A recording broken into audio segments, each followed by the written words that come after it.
ये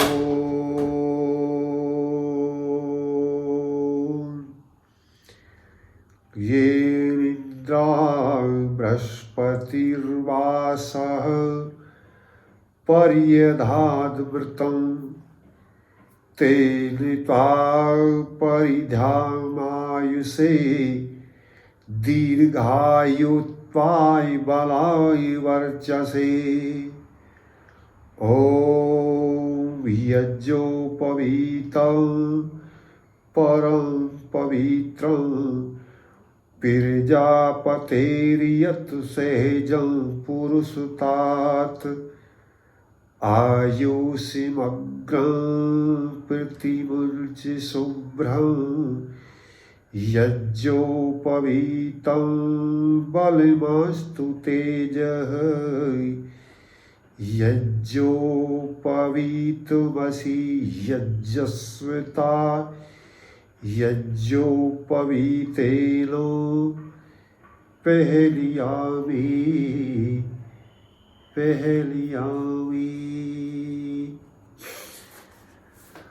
भद्र पुरुषों, सत्यार्थ प्रकाश चैनल में आपका स्वागत है।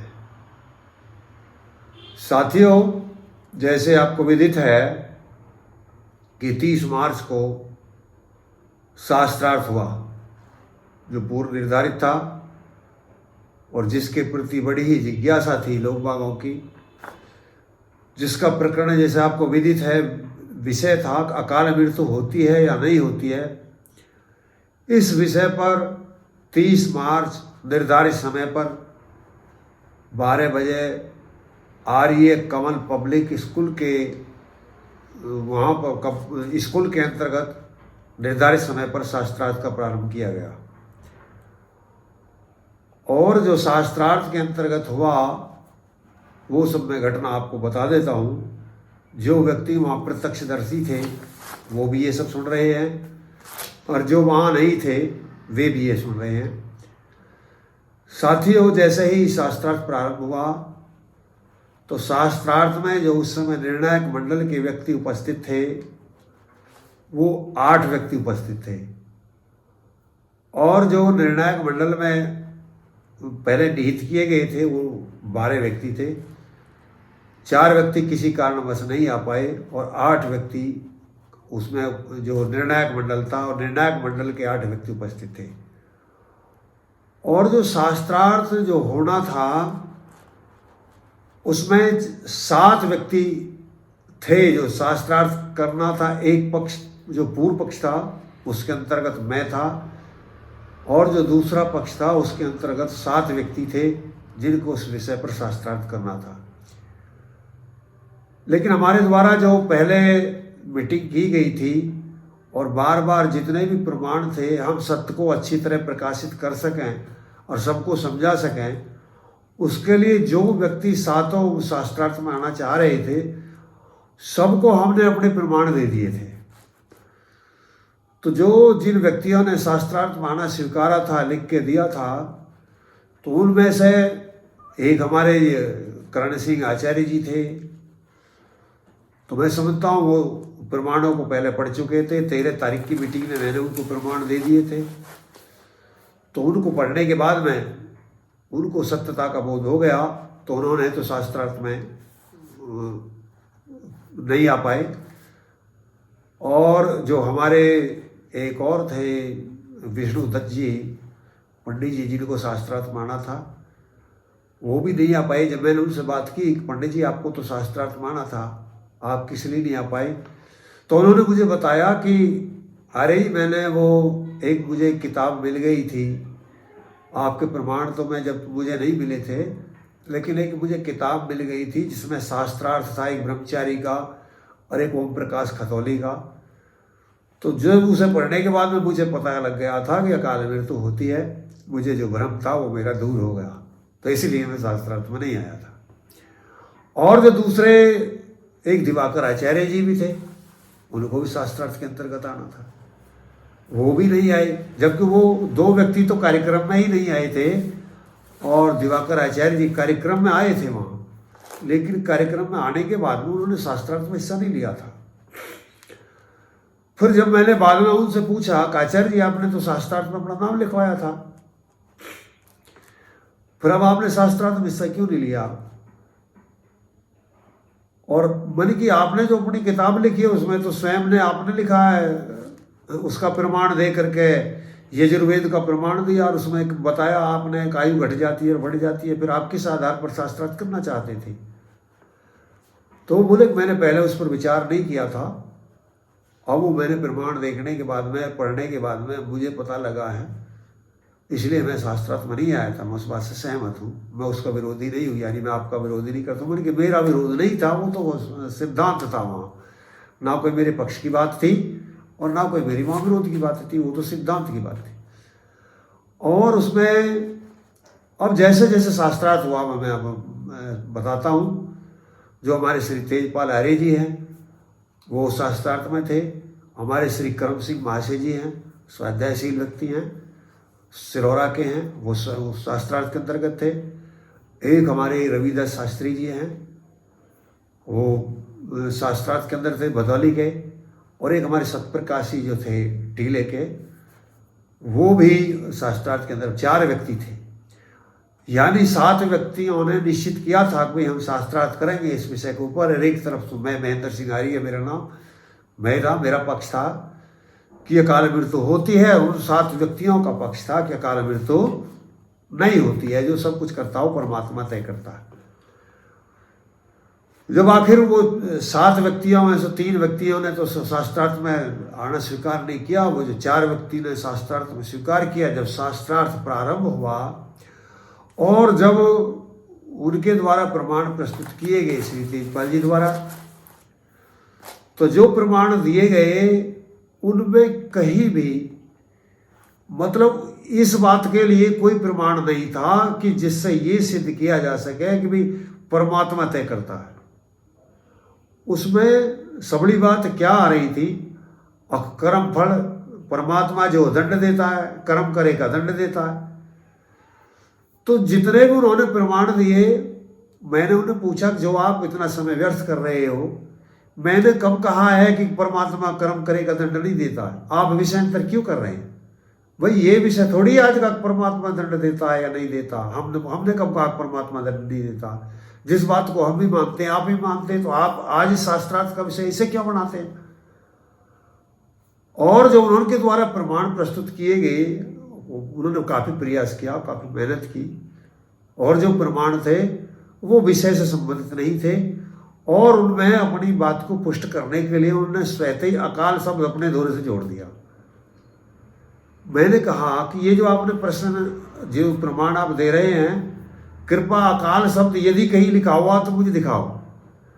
अकाल शब्द जहां लिखा महर्षि दयानंद, वो अकाल शब्द लिख करके ये सिद्ध कर रहे थे कि महर्षि दयानंद मना कर रहे हैं कि अकाल शब्द अकाल मृत्यु नहीं होती है। और मैंने 2 जगह अकाल शब्द लिखा था।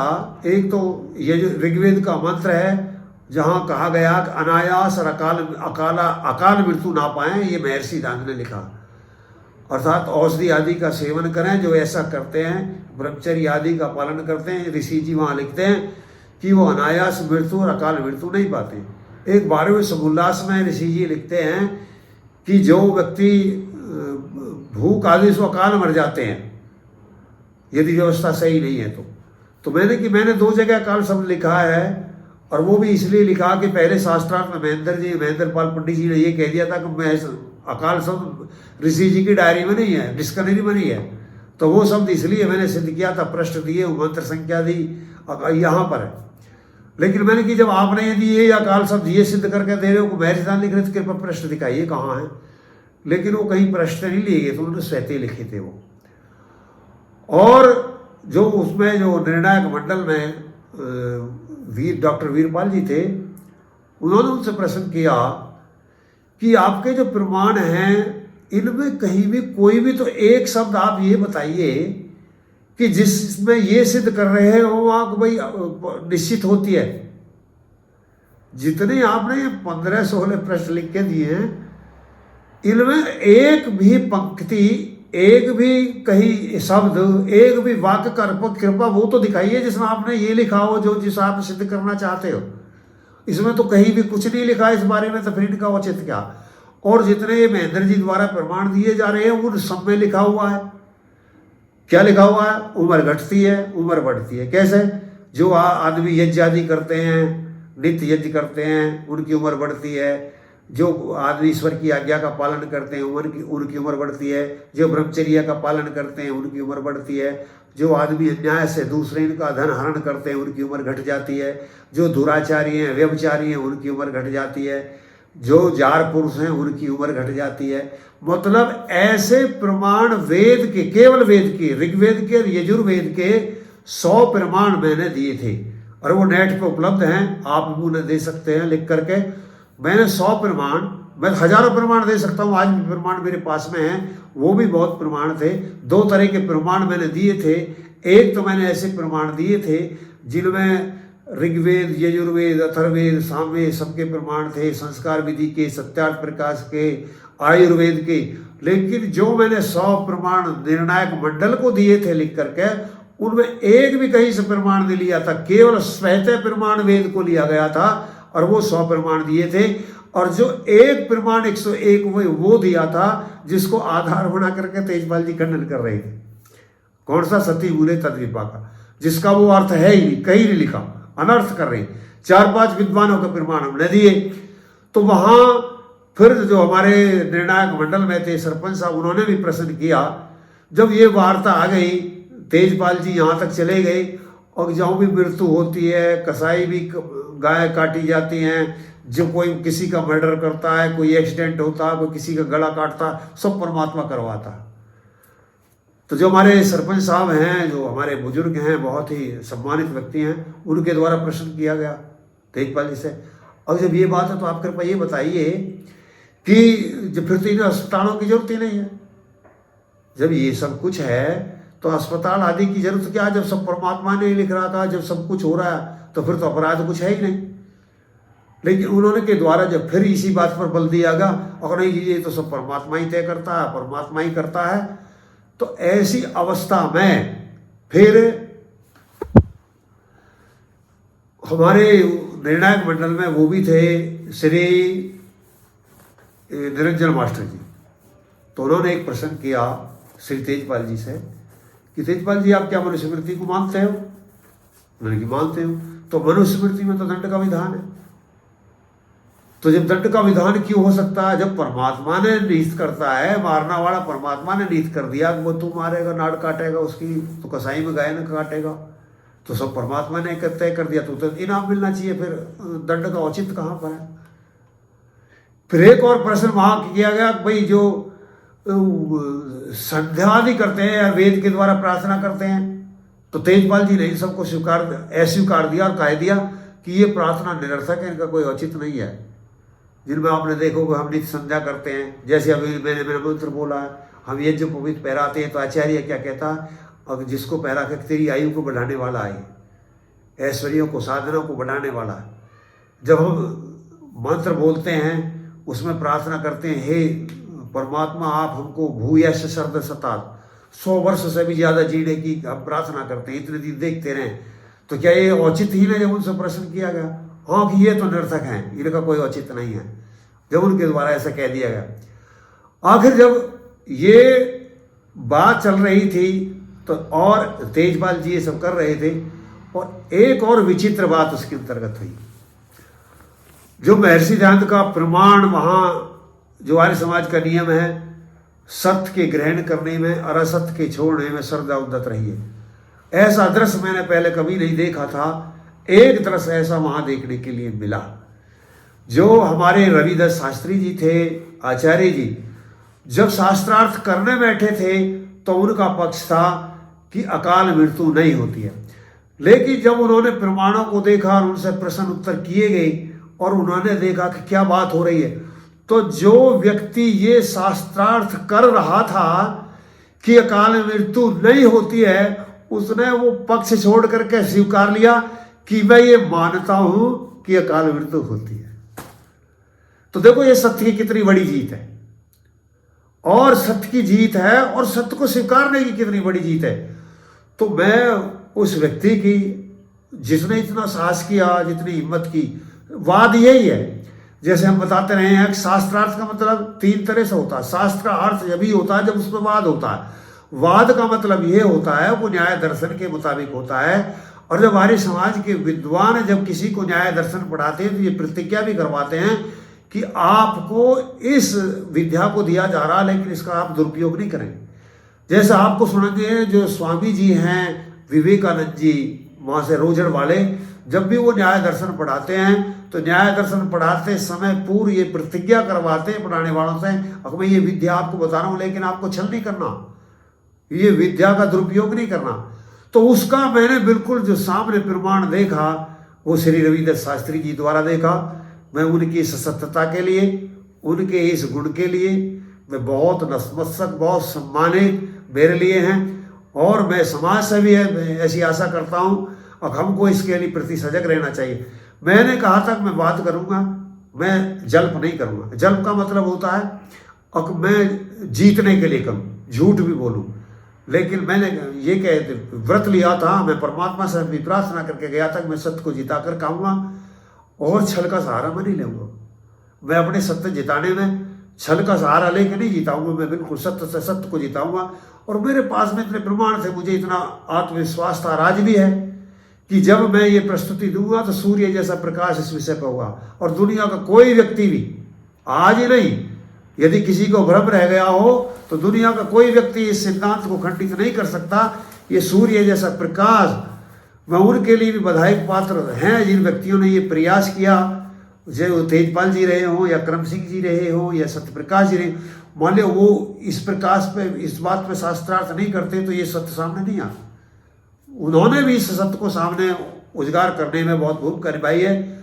और हमारे महाशय वो एक और ब्रह्ममुनि जी थे जो 4-5 दिन से हमारे साथ में लग रहे थे प्रमाणों को ढूंढना, लिखना, जबकि मैंने बहुत पहले लिख रहा था। एक बहुत ही हमारे तपस्वी स्वामी जी हैं मोहनदेव शास्त्री जी, जो लगभग 5-6 दिन तक निरंतर सतत पढ़ रहे थे, लिख रहे थे। हजारों प्रमाण हमने वेदों के खोज चुके थे, आज भी हमारे पास में। अब वो प्रमाण करेंगे, कोशिश करेंगे कि वो समाज के सामने प्रस्तुत करें। और वो 100 प्रमाण तो मैंने नेट पर डाल दिए हैं, जो चाहें वो देख सकते हैं। और यदि किसी के पास नहीं पहुंचे हैं तो वो कृपा टिप्पणी कर दे, मैं वो 101 प्रमाण उसके फोन पर भेज दूंगा, वो अपने वहाँ देख सकते हैं, जिनमें बिल्कुल सूर्य जैसा प्रकाश है। तो मुझे बड़ी खुशी हुई, सबले समाज को बड़ी खुशी हुई, जब पूरी सभा को बड़ी खुशी हुई जब श्री रविदास शास्त्री जी द्वारा ये स्वीकार कर लिया गया। यानी उस पर निर्णय में 7 व्यक्तियों को शास्त्रार्थ करना था। 7 व्यक्ति जब शास्त्रार्थ निहित किया गया था तो 7 व्यक्ति ऐसे थे जो एक पक्ष में थे, ये कह रहे थे कि अकाल मृत्यु नहीं होती, लेकिन शास्त्रार्थ होने तक उनमें से 3 व्यक्ति मान चुके थे कि अकाल मृत्यु होती है। और उनमें भी जब 4 व्यक्ति जो शास्त्रार्थ कर रहे थे, एक व्यक्ति बीच में ही रविदत्त शास्त्री जी जो हैं भदौली वाले, उन्होंने ये स्वीकार लिया था कि मैं मानता हूं कि अकाल मृत्यु होती है।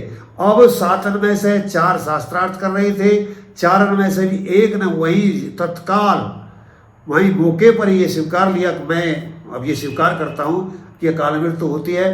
अब जो दो हमारे और रह गए, करम सिंह जी और सत्यप्रकाश जी, जब उनसे कहा गया कि आप बताइए आपकी क्या प्रक्रिया, तो वो बिल्कुल मौन रहे। उन्होंने न कोई प्रश्न किया, न कोई उन्होंने आपत्ति की, ना उन्होंने यस किया ना उन्होंने नो किया, वो बैठे रहे और सुनते रहे।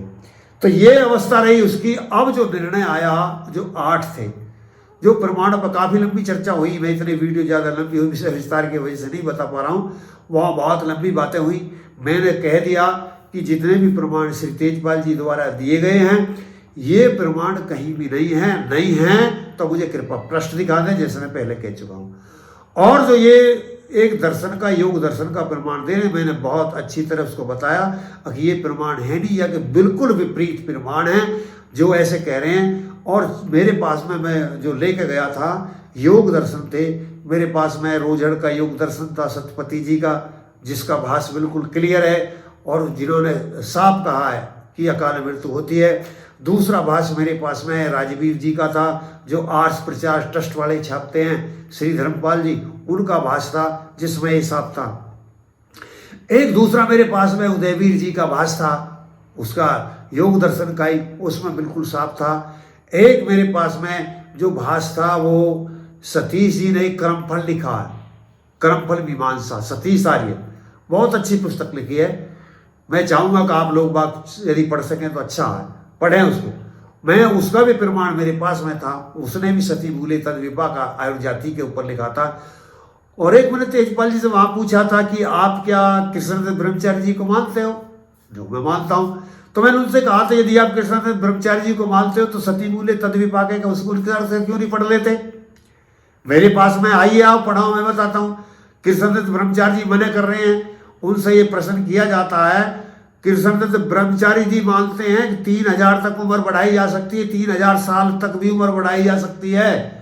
ऐसा कृष्णदत्त ब्रह्मचारी जी अपनी एक पुस्तक में लिखते हैं। और वो पुस्तक जब मैं तेजपाल जी को दिखाना चाहता हूँ, आइए तेजपाल जी देखिए, आप कृष्णदत्त ब्रह्मचारी जी को मानते हो, जो मैं मानता हूँ, मानते हो तो आ जाइए देखिए। वो तो ये इस बात को कह रहे हैं कि जो सती मूले तद विपाक, इसमें खंडन नहीं है।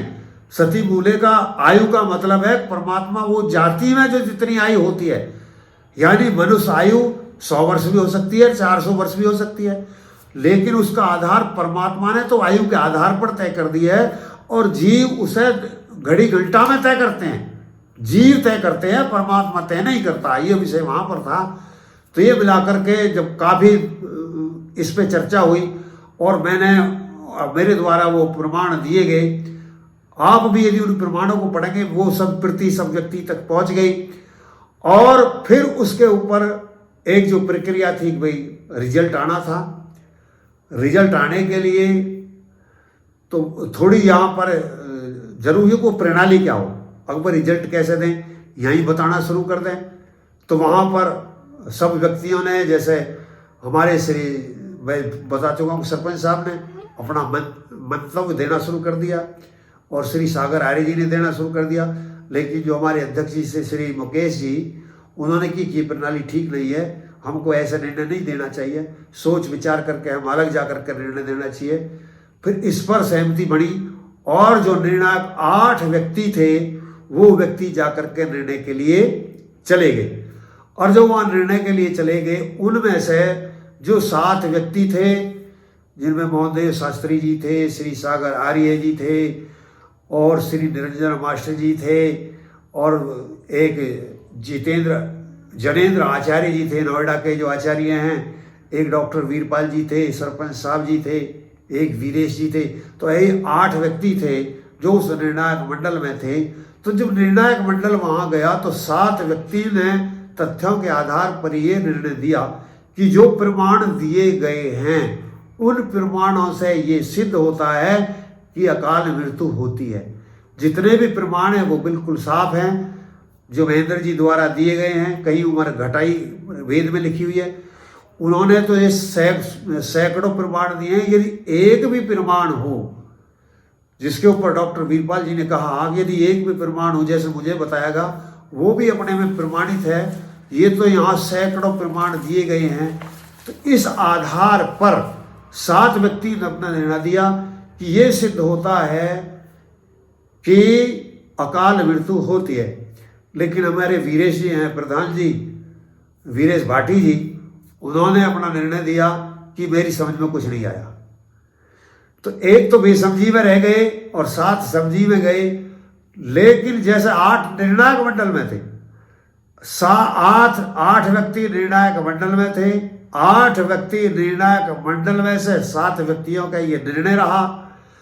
और जो 4 व्यक्ति शास्त्रार्थ कर रहे थे, 7 में से 4 शास्त्रार्थ कर रहे थे। 7 व्यक्ति नियुक्त हुए थे, उनमें से 4 शास्त्रार्थ कर रहे थे और 4 में से एक व्यक्ति शास्त्रार्थ करते हुए नहीं ये स्वीकार लिया था कि अकाल मृत्यु होती है। मैं इसी पक्ष को छोड़ करके इस पक्ष में जाता हूं जो शास्त्रार्थ कर रहा था। अब आप अनुमान लगा लिए। फिर वो निर्णायक मंडल फिर 8 हो गया, एक तो वही व्यक्ति आ गया। तो ऐसी अवस्था में जो डिसीजन लिया गया निर्णायक मंडल द्वारा, वो लिखित में ये दिया गया कि ये सिद्ध होता है कि अकाल मृत्यु होती है। तो ये सब निर्णय वहां पर रहे। जो व्यक्ति वहां थे तो वो तो ये सब प्रत्यक्षदर्शी थे ही, जो मैं बोल रहा हूं उन्होंने तो ये सब देखा ही है। और जो वहाँ पर नहीं थे वो भी इसका लाभ ले लें, वो भी इसका सुन सकें। और एक जो खास बात यह है कि जो यहाँ तक हम इस शास्त्रार्थ की तैयारी में, जो हमें तैयारी करने में जो स्वाध्याय करके जो हमें एक बोध हुआ, वो एक बहुत ही आनंददायक था।